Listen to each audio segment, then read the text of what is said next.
Hola a todos, espero que estén muy bien. En el video de hoy vamos a hablar de las fuerzas intermoleculares. Bien, ¿qué son las fuerzas intermoleculares? Son las fuerzas que mantienen unidas a las moléculas, ¿sí? No a los átomos. Por eso son intermoleculares. Son más débiles, obviamente, que los enlaces químicos como los covalentes y los iónicos, siendo los iónicos todavía aún más fuertes que los covalentes.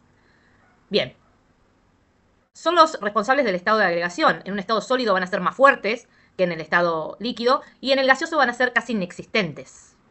Determinan el punto de ebullición de una molécula, por ejemplo, y hay diferentes tipos. Tenemos el dipolo-dipolo, el enlace de hidrógeno o puente de hidrógeno y la dispersión de London. Bien, en el dipolo-dipolo, esta fuerza se da entre moléculas polares, ¿sí? Va a haber una zona que va a tener una carga parcial positiva y otra negativa. Por ejemplo, esta es la tabla de la electronegatividad. Tenemos el hidrógeno y tenemos el cloro. El hidrógeno tiene una electronegatividad de 2,1 y el cloro de 3,0. Si yo tengo esta molécula, que es el cloruro de hidrógeno, el hidrógeno, por ser menos electronegativo, va a tener una carga parcial positiva. Y esta interacción que está acá se llama interacción dipolo-dipolo, ¿sí? El polo negativo atrae al polo positivo de otra molécula. Bien.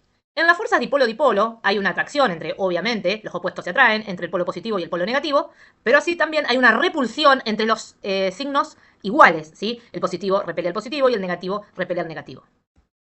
Bien. En el puente de hidrógeno es un tipo de fuerza dipolo-dipolo, en el que está presente el hidrógeno y otro átomo electronegativo, muy electronegativo, como es el flúor, el oxígeno o el nitrógeno. Por ejemplo, va a ser el hidrógeno unido a un átomo X, que esa X va a ser o el flúor, o el oxígeno, por ejemplo en el caso del agua, o el nitrógeno, en el caso del amoníaco.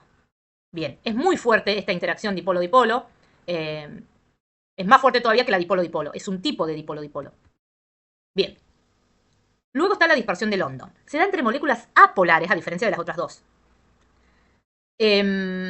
Por ejemplo, vamos a ver uno de los ejemplos que son cuando tienen la misma electronegatividad y son muy débiles a comparación de las anteriores. La distribución de cargas es como muy simétrica, ¿sí? Pero en realidad no es tan así. Esta es una molécula apolar, no es tan así. Se forman algunas cargas temporales, ¿sí? Ya que los electrones se mueven alrededor del núcleo. O sea que no es que están siempre en un mismo lugar, ¿sí? Entonces, si se depositan más de este lado, hay más electrones de este lado, la carga parcial va a ser negativa de este lado, y de este lado va a haber una deficiencia de electrones, lo que va a hacer que haya una carga positiva, ¿sí? Por ejemplo, en esta, que es un dipolo instantáneo, porque las cargas luego van desapareciendo, ¿sí? Se forman momentáneamente, va a inducir a otra carga, a otra molécula, ¿no? La carga opuesta, por ejemplo. Acá donde se depositan más los electrones, van a traer la carga positiva de la otra molécula. Y los electrones, ¿qué hacen? Se repelen, se asustan y se van para otro lado. En este caso, de este lado. Inducido se llama porque está inducido por esta molécula. Bien. Acá hay ejemplos donde, por ejemplo, este va de menor a mayor porque acá hay una densidad mayor, ya que el yodo tiene más electrones. En estas son apolares, ya que están formadas del mismo átomo, o sea que la diferencia de electronegatividad acá va a ser cero.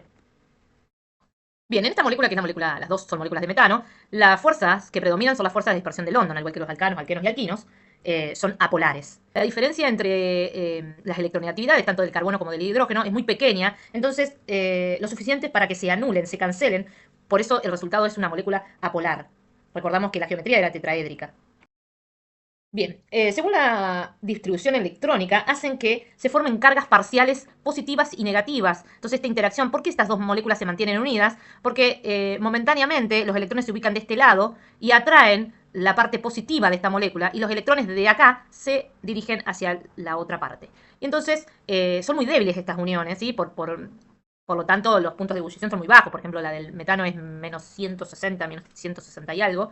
Es muy bajo. Pero a medida que aumenta la cantidad de carbonos, también aumentan estas fuerzas, ¿sí? Esto, por ejemplo, a temperatura ambiente es un gas, pero a medida que van aumentando los carbonos, se vuelven líquidos o mayor cantidad de carbono sólido. Estando limpio, las polares son las dipolodipolos y la clase de hidrógenos, y las apolares, la fuerza de London. Entre las dos, las más fuertes son las fuerzas polares, antes que las apolares, ¿no? Que serían las fuerzas de London. Bueno, espero que hayan entendido y nos vemos en el próximo video.